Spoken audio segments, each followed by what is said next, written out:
leader. This is an opportunity for each of us to step up to the plate and not only demonstrate our patriotism and our pride in our country by casting our votes, but making sure that the entire world sees that we're serious about this election, that it matters, that politics is not a spectator sport. It involves each and every one of us. Let's take back this country. Let's do it now. Let's do it today. And now it gives me great pleasure to be able to introduce a man that I walked precincts for when I was a high school senior at Valley High School, running for the Nevada State Assembly in 1968. I have seen this man up close and personal for as many years as I can remember, 40 of them to be exact.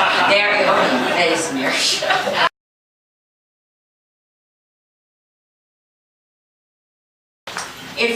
If I am unfortunate enough not to represent you, then you are probably in Congressional District 3.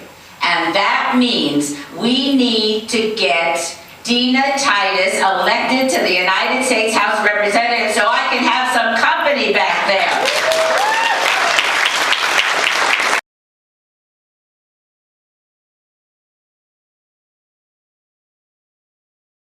I went to a junior college, a community college, and it was so fortunate that I did that. Frankly, it's the only place I could get in. But I went to be an athlete. It was called College of Southern Utah. It's now called Southern Utah University. And I came to the realization quickly. I got hurt and realized I was not the athlete of my dreams. I wasn't fast enough, big enough, and good enough. And I was hurt. I was in the dorm, I was sitting inside my bed, and I was so despondent. I could hear the football game starting, the music, you know, fight on and all that stuff, and I was sitting here by myself. What am I going to do? Then I thought to myself, you know, I've been in school just for a little while, it doesn't seem that hard. So I tried to make good grades. And that's what I did. And it was because of the experience I had, just like you're having here, that enabled me to realize that I could make good grades. And I did. So these institutions are the meat of our educational systems all over the country.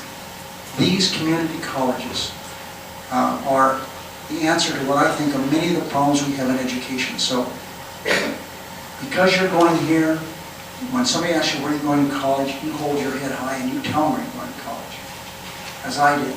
I was so happy I was going to school anyplace.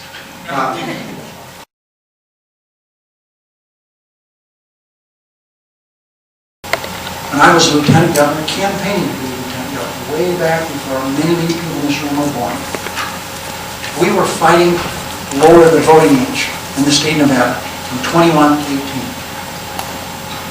And we did it, and we were so happy. But frankly, it's been very disappointing because people from 18 to 21 simply haven't voted this time. We already know from all the early movement of what's happened with the electorate, not only in Nevada, but all over the country. Young people are going to make the difference in this election. They're turning out in large numbers all over with early voting, and that's why we're here today. To make sure that each of you understand how important your votes are, your vote. Now, I am an authority on close elections. I lost a race for the United States Senate by 524 votes. I won an election for the United States Senate by 428 votes. Now, think about that. The people in this room could have changed either one of those elections.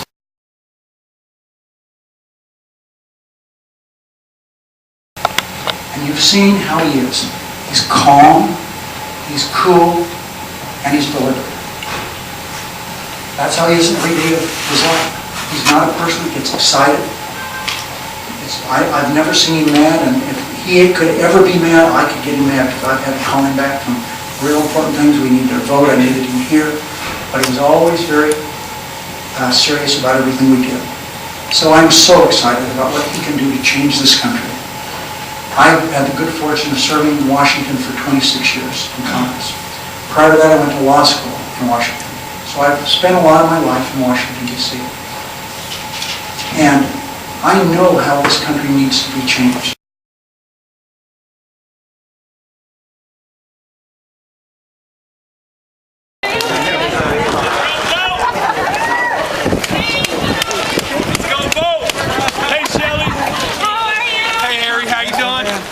Thanks for coming out. We really appreciate you.